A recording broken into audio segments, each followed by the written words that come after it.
name is Sara Evers. I come from Virginia in the United States, and I work at Ferrum College. I'm an assistant professor of teacher education.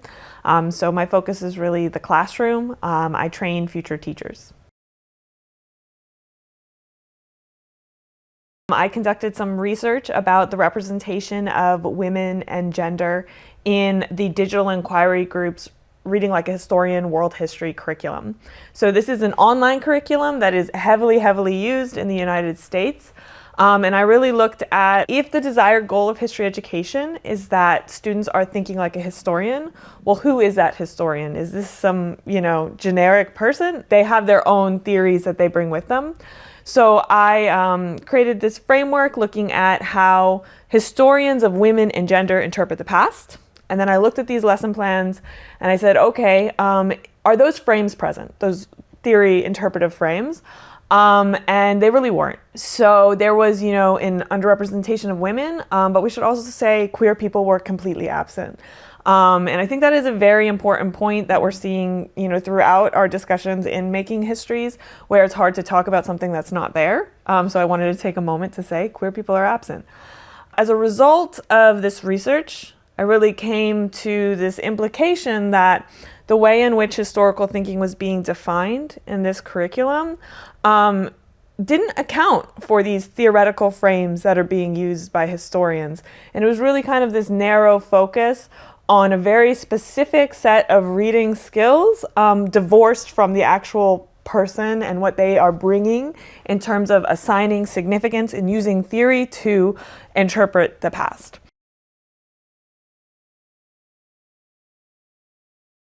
I talked about that research, but also what has come from it in terms of how we can leverage digital history projects to support students thinking like historians of women and gender. So the first thing I talked about was an augmented reality app where you can take a textbook and put this app up to it and a picture of a man in the textbook, and it will pop up with a profile of a woman. So this is like this way to present this other version of reality over top of this dominant narrative that is presented in the textbook. So it's really kind of powerful way to spark conversation. But I do think it should be emphasized that this can't just be the end, right? Ooh, there they are. Add women and stir. We're good to go. But this really needs to be part of an inquiry that interrogates how power shapes whose stories are in these textbooks. The second digital project I talked about was an innovative social networking platform.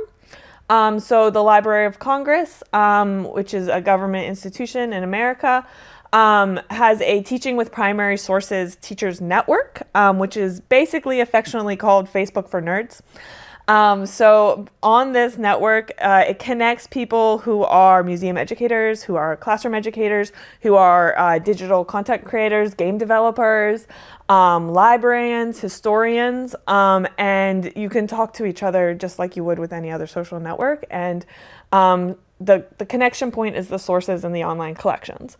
So I presented this example of how a person who works at the National Women's History Museum created, this whole curriculum for helping students see how the way in which archives are explored by historians might silence women, and how you can instead use gender as a category for analysis and find women and find queer people in these archives. And then the third thing I talked about was this innovative digital mapping tool called historypin.org. And this one is really exciting to me because it really gets at how you can look at gender as this historic and geographic construction, and how you can look at gender in a more intersectional way, and look at how race, colonialism have impacted our construction of gender over time.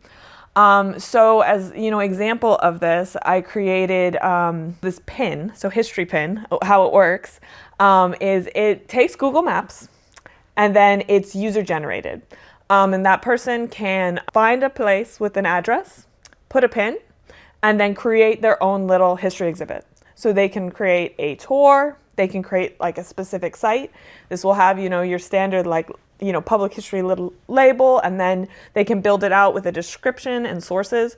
So it's really a way to insert those hidden histories that can be lost. And the fact that it is user generated means you can talk about things that, that question of significance, you can bring that in. It can be, this person who was heavily involved in the go-go scene in Washington, D.C. in the 80s, but all the go-go clubs have been gentrified, and it's horrible. It's now a cultural desert, but they have a stack of these posters in their closet, and they can pin those, to this virtual space. So when I think about it for gender, I thought about it with Two-Spirit people, and how, we really have this presentist, Western, and binary conception of gender. And how in the act of claiming land, there was also an act of claiming gender and how it's defined. So I overlay on this pin a map created by an organization called Native Lands that shows different sovereignty and territorial borders, and then also the different treaties that changed hands, and then paired that with an archival source from a colonial perspective. So saying like, okay, this archive identified that as North Dakota, but that boundary has changed over time. And then I built out this pin with sources that are, oral histories from people from different tribes and how they talk about gender in a different way than this Western binary presentist notion. So it is kind of exciting how this digital tool can help students understand how these experiences are representations of the past. And so it might be a modern map, but we can explore kind of the construction of history using it. I am in the process of developing some curricular resources that kind of dives into the key implication of my study. Which is that this historical thinking model is limited.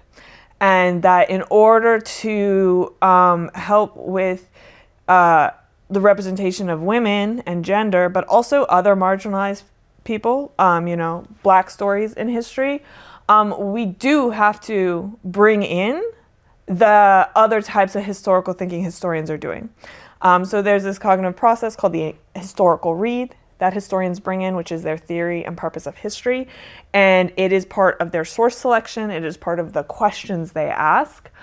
And so this project looks into historiography instruction, so like bringing in those other historians and talking about historiographical debates, but also this methodologies used by them as well, and how it can be translated for the secondary level student. So I'm in the process of building that and piloting it. So I'm pairing with a classroom teacher, and he's going to try that with the topic of citizenship and civil rights. So looking at, okay, so how do historians who have different academic backgrounds approach this concept of citizenship and civil rights, and how do these different approaches change the narratives that are produced? So in essence, challenging how historical thinking is being defined, and how historical knowledge is being defined to include the theoretical positions of historians, which, are a part of it. So feminists saying the personal is political, and I think that's kind of lived out in this push. And this new approach. Well, I wanted to thank the Making Histories project for bringing me over here to Europe. This has been an amazing experience. A big part of my work is, investigating taken for granted realities. So when we, walk through these education spaces and people say two words, historical thinking, and it's taken for granted, like that we're all thinking about that in the same way. Well, that's not true at all. And there's a history, right? There's a social history to those terms. And there's empirical research that underlies them, and there's a discourse of that. So coming to Europe and meeting people from all over the world and hearing about how they are conceptualizing historical knowledge, I think is going to have a profound impact on my research, because it will help me, think about historical knowledge in many ways. And I want to bring that to the future teachers I teach. This is not just for academics to talk about what it is. Teachers, I think, need a durable and flexible theoretical understanding of their craft.